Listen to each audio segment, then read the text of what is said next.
Hi welcome to View Point. Macherla MLA Pinnelli Ramakrishna Reddy అరెస్టుకు రంగం సిద్ధమైంది. పిన్నెల్లి రామకృష్ణారెడ్డిని అరెస్టు చేసేందుకు స్థానిక ఎస్పీ ఒక బృందాన్ని హైదరాబాద్ పంపించారు.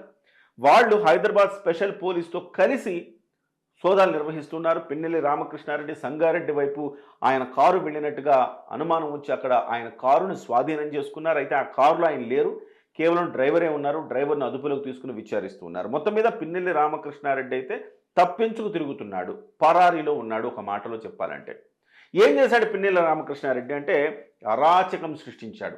మాచర్ల నియోజకవర్గంలో పోలింగ్ రోజున ఆయన దాదాపుగా 7-8 కేంద్రాల్లో వీవీఎంలను ఈవీఎంలను వీవీపాట్లను ధ్వంసం చేశారు. ఒక ధ్వంసం 202 పోలింగ్ కేంద్రాల్లో ధ్వంసమైన విజువల్ మంగళవారం నాడు బయటకు వచ్చింది. ఇది యాక్చువల్గా ఇది సీసీ కెమెరా దృశ్యం. ఈ సీసీ కెమెరా దృశ్యాలు బయటకు వచ్చాయి. బయటకు వచ్చిన తర్వాత ఇది ప్రపంచానికి తెలిసిందా లేదా అప్పటి వరకు తెలియదు. కానీ తెలియకుండా ఎలా వెళ్ళింది అనేది కూడా చాలామందికి అంతుబట్టని విషయం. ఎందుకంటే ప్రతి పోలింగ్ బూత్లో అక్కడ ఒక కానిస్టేబుల్ ఉంటాడు, కాపలా కాస్తుంటాడు. అక్కడ ఏదైనా జరగరాని జరిగితే ఇమ్మీడియట్గా పోలీసులకు, పై అధికారులకు కంప్లైంట్ చేస్తాడు. పై అధికారులు దీని మీద చూసి వెంటనే చర్యలు తీసుకోవాలి. మరి ఎలక్షన్ జరిగి వారం రోజులు అవుతున్నా ఇప్పటి వరకు పిన్నెల్లి రామకృష్ణారెడ్డి మీద ఎందుకు చర్యలు తీసుకోలేదు?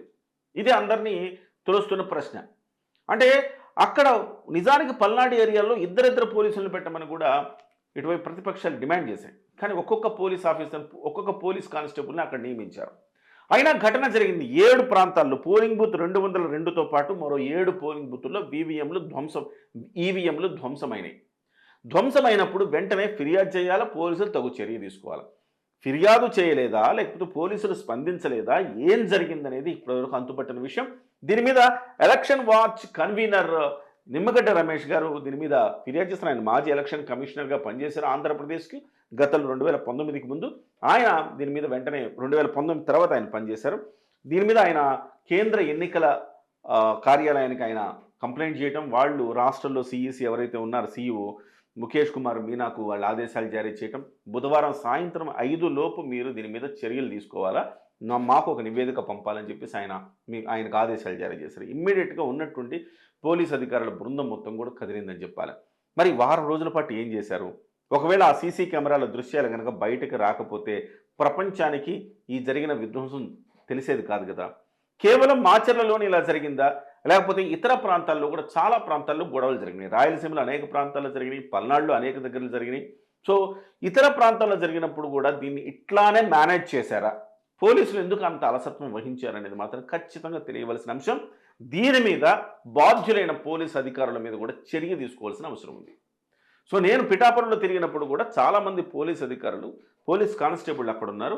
లోపలికి వెళ్ళి ప్రచారం చేస్తున్నా కానీ వాటన్నిటిని కూడా అడ్డుకునే ప్రయత్నం చేశారు వాళ్ళంతా కూడా. మేము కొంతమందిని ప్రధానంగా పోలీసులకు కూడా కంప్లైంట్ చేశాం. ఈ రకంగా జరుగుతోంది, వాలంటీర్లు లోపలికి వచ్చి అందరినీ ఓటేయమని చెప్తున్నారు, సచివాలయాలు ఓటేయమని చెప్తున్నారు, కొన్ని చోట్ల సరిగా కనపడకుండా ఉంది. ఇలాంటి కంప్లైంట్లన్నీ కూడా చేశాం. వాళ్ళు వెంటనే చర్యలు తీసుకున్నారు. కానీ ఇవాళ ఎలాంటి పరిస్థితి ఉంది, ముఖ్యంగా పల్నాడులో, ఇటువైపు రాయలసీమలో అంటే మనకు తెలియకుండా అనేక సంఘటనలు జరిగినట్టుగా చెప్తా ఉన్నారు. వీటన్నిటిని కూడా మళ్ళీ వెలుగులోకి రావాల్సిన అవసరం ఉంది.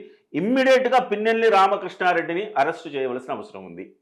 సో ఇది కేంద్ర ఎన్నికల నిఘా సంస్థ, అంటే కేంద్ర ఇంటెలిజెన్స్ సంస్థ ఇంతకుముందే చెప్పింది. ఆంధ్రప్రదేశ్లో హింస ప్రజ్వరిల్లే అవకాశం ఉంది, కాబట్టి ఇప్పుడున్న 2 ప్లటూన్ల దళాల్ని ఇక్కడే ఉంచండి అని చెప్పేసి ఆంధ్రప్రదేశ్లో ఉంచేశారు ఆ సిఆర్పిఎఫ్ దళాన్ని. సో ఎందుకు అనేది ఇప్పుడు మనకు అర్థమవుతోంది. పిన్నెల్లి రామకృష్ణారెడ్డి ఇంత అరాచకంగా చేసినందుకు, అలాగే ఎక్కడెక్కడ జరిగింది, వీటన్నిటి కూడా ప్రతీకార చర్యలు, రేపు కూటమి గెలిస్తే ప్రతీకార చర్యలు ఉంటాయి అని చెప్తున్నారు.